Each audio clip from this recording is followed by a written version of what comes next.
Shalom, frères et sœurs. C'est un témoignage ancien. En fait, c'est frère Freddy qui m'a demandé de le donner, alors je le donne.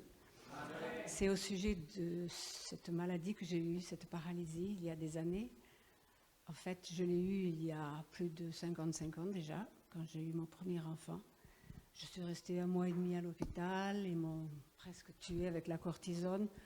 Puis je suis revenue presque normale, mais je n'étais pas vraiment normale. Et puis, 12 ans après cette première maladie, on est parti en Amérique avec mon mari. Et quand je suis revenue, moi j'étais excitée, j'étais en forme. Et puis, je ne dormais pas. Je ne dormais pas pendant plusieurs jours avec le décalage horaire. Et là, j'ai fait une faute. J'aurais dû prendre quelques somnifères, mais bon, je ne voulais pas. Parce que maman, elle avait pris beaucoup de somnifères, elle était esclave de ça. Et je ne voulais pas me laisser avoir. Mais j'ai eu tort. Bon.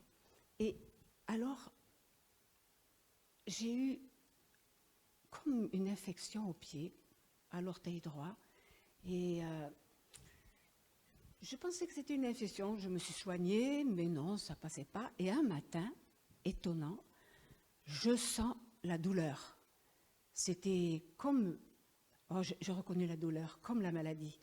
À chaque articulation, les pieds, les genoux, la hanche, et puis les membres aussi, supérieurs, et j'ai reconnu la douleur. Et au lieu d'être inquiète, et puis de rouspéter, et puis de dire « mais ça va pas, non », c'est pas humain, j'ai eu une joie. Bon, entre-temps, je suis devenue chrétienne. Alors, la première fois que j'étais malade, je ne connaissais rien, pas du tout le Seigneur.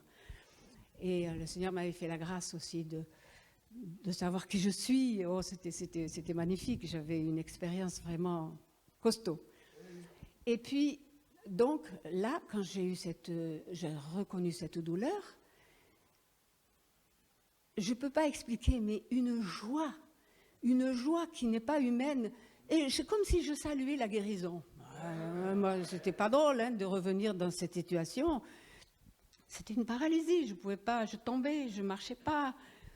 Bon, et très vite, j'étais prise. Les jambes, les mains, et je suis restée en fait 1 mois et demi couchée, sans même pouvoir même me tourner dans mon lit, c'était dur. Mon mari m'a tellement aidée, alors ça c'était vraiment magnifique. Je dis toujours merci, mais je ne dirai jamais assez. Et puis, j'avais la foi, oui, bien sûr. Je confessais la victoire. Et j'étais si faible parce que j'avais la fièvre tout le temps. La fièvre, c'est dur. Pendant des semaines, c'est terrible. Et donc j'avais la foi normale, disons oui, je confessais la victoire parce que j'étais si fatiguée, je ne pouvais même pas prier.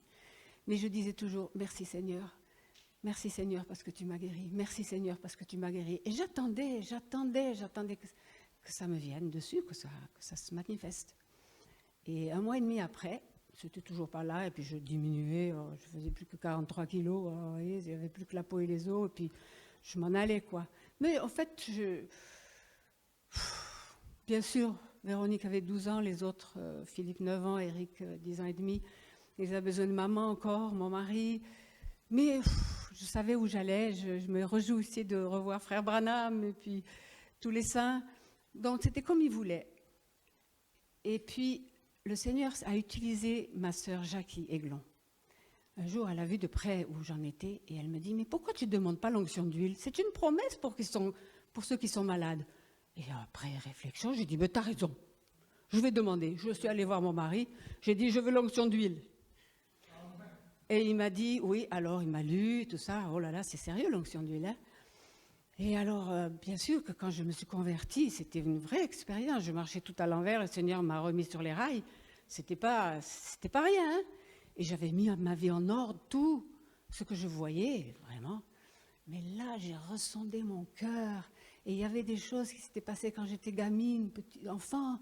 On était en Algérie, les gens, après la guerre, se sont évadés ailleurs. Je ne pouvais pas savoir où ils habitaient. Il y en avait qui étaient au Canada, que j'aurais bien voulu contacter, des jeunes, des enfants. Mais là, j'ai dit, je ne pouvais pas écrire, c'était des choses personnelles. Je demandais à mon mari de le faire. J'ai demandé à maman, ma mère, de donner à la maman de cet enfant et tout ça. Enfin, j'ai mis tout, vraiment, tout, même des petites choses, tout sous le sang. Et on était chez Bernard et Germaine, à l'église là-bas, et mon mari me transportait. Il fallait que j'aille aux réunions parce que je ne pouvais pas lire, je ne pouvais pas écouter, je pouvais dire seulement merci Jésus, donc j'avais besoin de nourriture spirituelle, donc il fallait que j'aille à l'église. Et mon mari me transportait chaque fois, il me mettait au fond de la salle, dans ma chaise, là, une antiquité, là, il fallait toucher avec les mains pour dévisser, pour faire baisser les pieds, parce que c'était assez haut. Et il me transportait là. Et il me fait l'onction d'huile et il me dit, est-ce que tout est sous le sang? Oh, ben bien sûr qu'il le savait, puisque c'est lui qui avait écrit. Mais il voulait, je pense, me le faire dire. Je dis oui, tout est sous le sang. Il me dit alors, on s'attend au Seigneur. J'ai dit oui. Et il m'a fait l'onction d'huile. Je ne sentis rien. Rien du tout.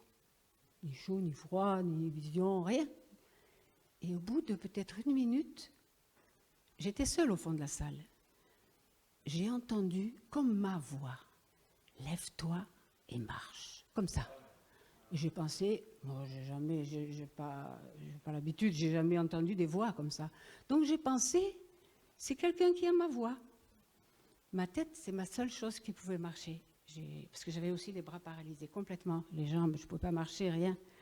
Je me suis tournée, il n'y avait personne. Ouh, là ça m'a donné un coup de fouet.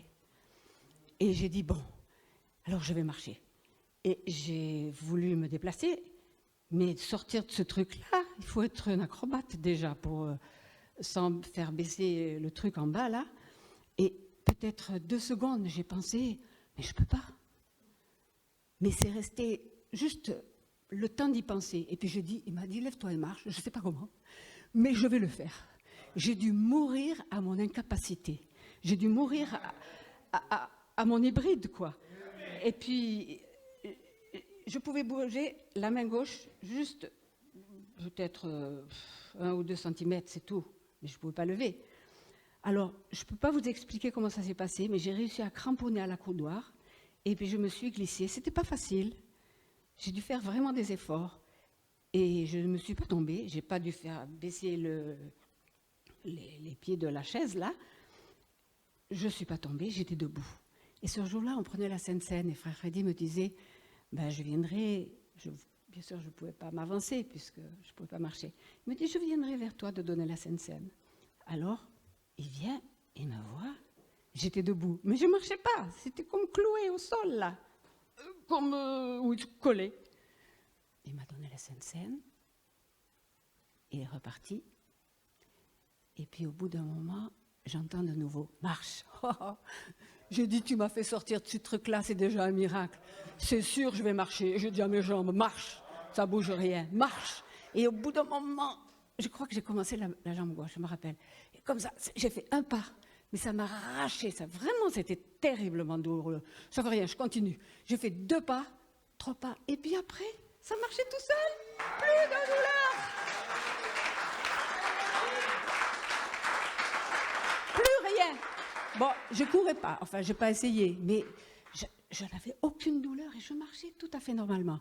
Mais les bras, alors j'ai dit, je veux tout, hein, parce qu'à la maison, il y a beaucoup à faire, hein, il faut pas seulement des jambes. Alors j'ai dit, Seigneur, je veux tout, tu n'es pas un Dieu de 50% ou de 80%, je veux les bras. Et alors c'était comme s'il y avait une main forte qui m'empêchait. J'ai commencé par la main gauche, parce que si elle pouvait bouger de 2 cm, ou un petit peu. Et c'était comme ça, comme ça, comme ça. C'était une tension, je ne disais rien du tout. Là, là, et puis quand j'étais en haut, fini, tout libre. Et après, le bras droit. Il m'a tout donné. Alors, la leçon que j'ai tirée, c'est ça pourquoi je veux témoigner. Je croyais avoir la foi vraiment correcte. C'était bon, je confessais la victoire. Mais je ne m'en emparais pas. Je ne la tirais pas. Et il a fallu, moi j'attendais que ça me vienne dessus. J'aurais pu attendre longtemps, je crois, je serais dans le trou, hein, ça c'est clair. Hein. Et, enfin, mon corps, quoi. Et Et là, il m'a donné ce coup de pouce, lève-toi et marche. Et il m'a fait faire, je pense à ce témoignage de frère Branham qui a vu 2 sœurs s'avancer, qui étaient avec des béquilles, marchaient avec des béquilles. Et à la première, il lui dit, ma sœur, vous êtes guérie, lâchez vos béquilles. Et elle dit, mais frère, ça fait des années que j'ai ces béquilles, je ne peux pas. Alors il dit, alors vous les garderez encore. Elle est passée. Une autre vient pas, après vous connaissez. Et l'autre, pareil, il lui dit, lâchez vos béquilles. Et elle a lâché les béquilles, elle a fait le premier pas, et elle était guérie. Je me sens un peu identifiée. Il faut, comme j'ai vécu ça, il faut tirer. Et puis, faire le pas, même si c'est tout petit, même si c'est qu'un millimètre, commencer. Voilà. Que Dieu vous bénisse. Je suis si reconnaissante.